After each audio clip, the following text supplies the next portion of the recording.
Saat ini saya sedang bersama Presiden Direktur Krombank yang baru saja meluncur, mentransformasikan dari bank konvensional ke bank digital. Kita sambut Pak Anton Herawan.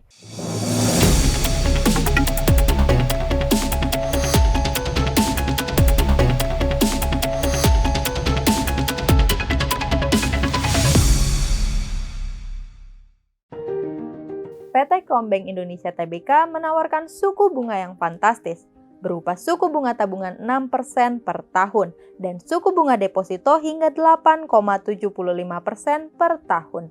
Simpanan dana masyarakat ini memberikan nilai investasi yang jauh lebih tinggi dari pasar untuk nasabah.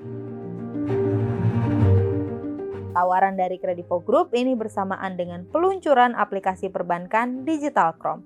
Aplikasi Digital Krom tersedia di Google Play Store dan Apple App Store. Dengan masuk pangsa pasar digital, Krom ingin berfokus melayani generasi muda yang ingin mencapai kemandirian finansial dengan mengembangkan uang mereka melalui produk perbankan yang memiliki nilai investasi tinggi dan aman.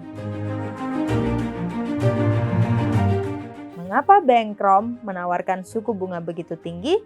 Bagaimana strategi bisnisnya ke depan? Berikut Presiden Direktur PT Krombank Indonesia Tbk atau Krombank, Anton Hermawan dalam program Corporate Update bersama jurnalis kontan Adrianus Octaviano. Pak, mungkin kan kita lihat kan saat ini industri bank digital itu memang sudah ramai ya Pak, maksudnya banyak pemainnya. Nah, kalau sebagai bank digital yang baru ini, Krombank ini akan seperti apa sih Pak? Oke, kami itu sebenarnya bank yang sudah lama beroperasi, sebenarnya sampai 6 dekade ya. Jadi bank ini kita punya legacy berupa bisnis konvensional, tetapi seiring dengan perjalanan zaman, kita juga ingin supaya kita bisa compete di bisnis yang baru. Itu sebabnya kita melakukan transformasi ke bank digital, di mana bank digital ini kami harus bikin semuanya dari hampir nol, dan sekarang kita sudah selesai membuat aplikasi baru, dan kita juga mengenalkan bisnis model baru lah, yaitu bank digital. Jadi di Krombank itu sebenarnya kita akan masih tetap punya bisnis legacy, tapi juga kami punya bisnis digital yang baru. Nah, tentu saja bisnis digital ini tidak akan bisa bersaing kalau misalnya kita tidak punya ekosistem yang kuat. Nah, di sini kita mengandalkan ekosistem dengan grup kami yaitu Kredivo. Jadi dari situ makanya kita berusaha menjadikan bank yang memberikan layanan yang sesuai dengan yang dibutuhkan. Dan kita punya fleksibilitas dan competitiveness gitu. Jadi yang seperti yang Anda sebutkan, bunga kita cukup kompetitif dan kami juga sangat-sangat fleksibel. Mungkin satu hal yang sangat baik itu adalah kalau misalnya TD atau time deposit di bank kami, kalau misalnya kebetulan nasabah membutuhkan uang sehingga harus di-break, bunganya kami tidak akan hilangkan, tetapi kami akan ganti dari waktu yang sebelumnya menggunakan bunga saving account. Jadi sangat-sangat fleksibel, sangat-sangat kompetitif, yang kami harapkan menjadi solusi yang sangat berguna buat nasabah ataupun calon nasabah, di mana kami merupakan bank yang return-nya sangat signifikan dan juga sangat fleksibel. Itu sih yang menjadi pembeda kami.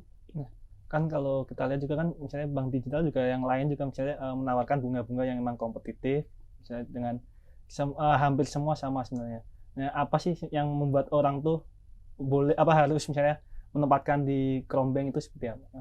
Oke. Sebenarnya dalam perjalanannya Krombank itu tidak akan berhenti di apa yang sudah kami tawarkan sekarang. Produknya saving account dan time deposit. Tapi kedepannya juga kita akan banyak sekali berkolaborasi dengan grup kami, di mana banyak sekali produk atau layanan yang akan memberikan nilai tambah lah untuk nasabah gitu. Jadi kami akan berkolaborasi dengan sangat dekat dengan grup kami, dan kami akan memberikan layanan yang mudah-mudahan akan bisa memberikan daya guna lebih lah untuk nasabah. Jadi bukan hanya interest rate yang akan kami tawarkan, tapi juga fitur-fitur lain, dan juga nanti sampai satu titik mungkin investment yang lain juga kami akan tawarkan. Jadi secara lengkap dari sisi funding, lending, dan investasi akan kami tawarkan. Di samping juga dengan transaksional. Karena sekarang kan transaksi itu kan sangat dibutuhkan ya, transaksi kris dan sebagainya itu sangat dibutuhkan. Gitu. Kan sebagai bank kan kita punya fungsi intermediasi ya Pak. Betul. Ya, kan tadi mengumpulkan simpanan dengan menawarkan bunga tinggi. Ya. Kalau dari penyaluran kreditnya sendiri seperti apa Pak? Apakah akan mengandalkan ekosistem Kredivo Group atau seperti apa? Tentu saja kami akan membuat portfolio pinjaman yang cukup lengkap. Tapi ada satu hal yang kami fokuskan adalah kami akan fokus di retail dan juga SME. Jadi kami akan semua produk yang akan kami lakukan tentu saja akan berkisar di sekitar itu.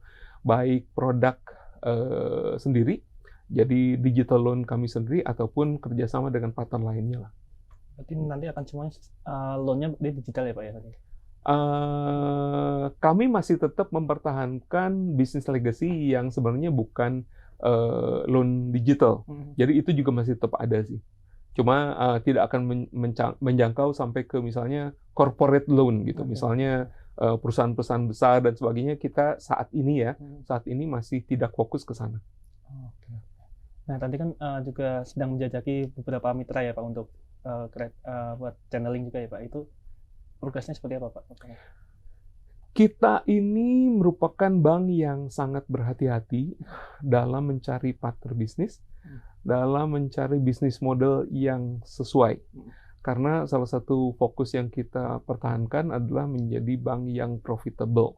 Jadi itu satu hal yang sangat kami jaga, menjadi bank yang profitable, sehingga kami tidak tergesa-gesa untuk melakukan kerjasama dengan partner-partner yang ada, tapi kami sangat memilih partner yang sekiranya cocok juga dengan visi misi kami dan juga segmen nasabah yang kami cari sih. Jadi itu yang kami lakukan. Jadi mungkin tidak akan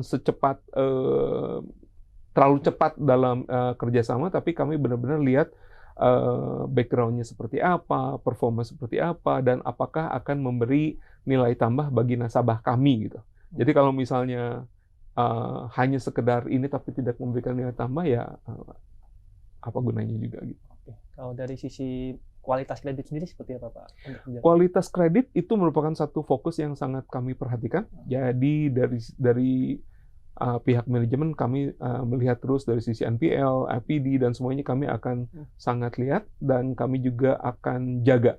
Jadi bisnis yang kami kembangkan itu akan sangat ditentukan oleh performa yang sekarang dan yang lalu. Jadi kalau misalnya ada sesuatu, tentu saja kami akan secara cepat melakukan penyesuaian terhadap apa yang harus kami lakukan. Begitu.